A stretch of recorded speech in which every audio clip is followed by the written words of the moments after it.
Welcome back to Perspective. We have been talking today about the public school system. And joining me now to talk about the parent trigger and school vouchers is Bruno Behrend. Bruno is the director of the Center for School Reform at the Heartland Institute. Welcome to the show. Hi, Kimberly. Thank you very much for having me on. Now, there's a lot of things we could talk about when we talk about school reform, and obviously a lot of people have different opinions. In your perspective, what is the biggest issue?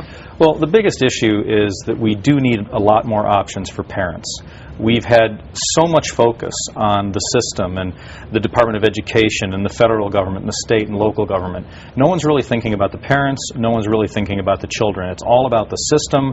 How much money can we dump into the system? So the first thing we have to do is we have to completely change the resource allocation where the money should follow the child to a vast new array of education resources.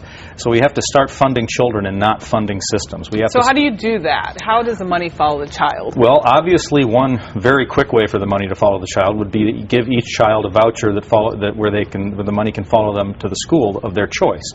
Now, there's infrastructure issues. There's all kinds of things that you have to have in place before that. But as some people have been talking about the existing voucher bill, $3,000 is going to allow somebody to maybe price themselves into a private school. But what we really ought to do is have maybe 5 or 7 or 10% of the money go to some kind of certification system and testing system for standards, and then literally have 90% of the money, anywhere between $9,000 and $10,000, following the child to a vast new array of education resources, instead of focusing on this brick and mortar 19th century school system that isn't really built for where our culture is heading, and it's certainly not working for our children. Now, do you think the legislation that's being considered right now should be expanded to all students, or should it stay where it is, which is it only impacts students at underperforming schools?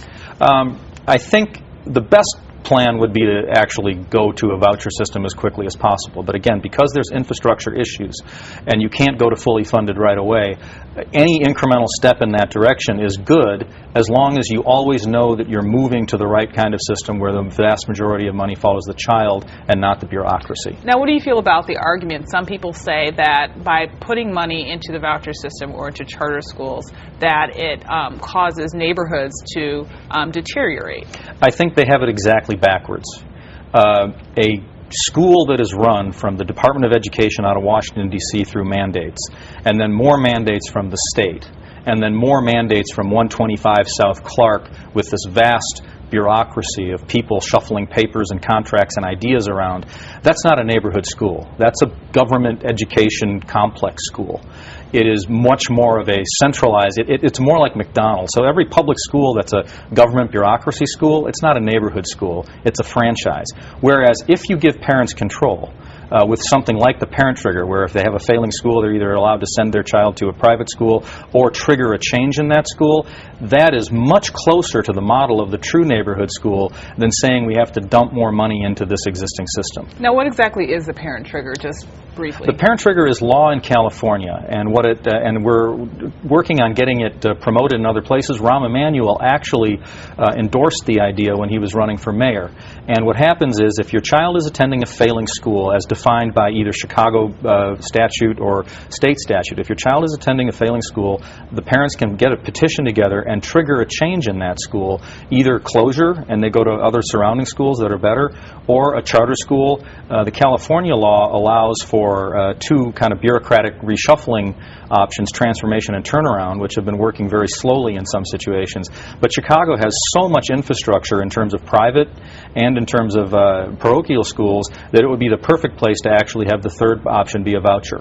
So the parents can force the school to either close, or their students can get transferred to another school. Transferred to better schools should they exist. Now, Lorraine talked earlier about a new study that was out this week, just kind of showing that vouchers aren't necessarily the panacea, that students don't necessarily do well. Well, I agree that vouchers are not a panacea. But then again, the same people who defend the existing system are always saying that more money is the panacea, and that's been proven completely false when you've seen how schools have gotten worse over the years with more and more money.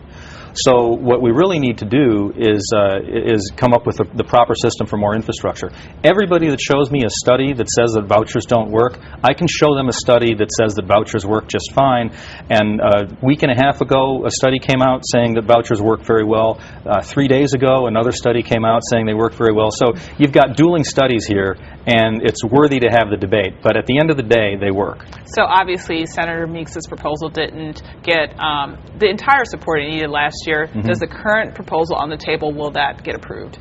I wouldn't try to predict what's going to happen in Springfield, nor what Pat Quinn, who is heavily funded by very, very powerful financial interests who don't want school choice, what would happen. But if it passed in Illinois, it would probably be a good thing for Illinois and Chicago children. So we will see what happens. Thanks for being here today. Thanks for having me on.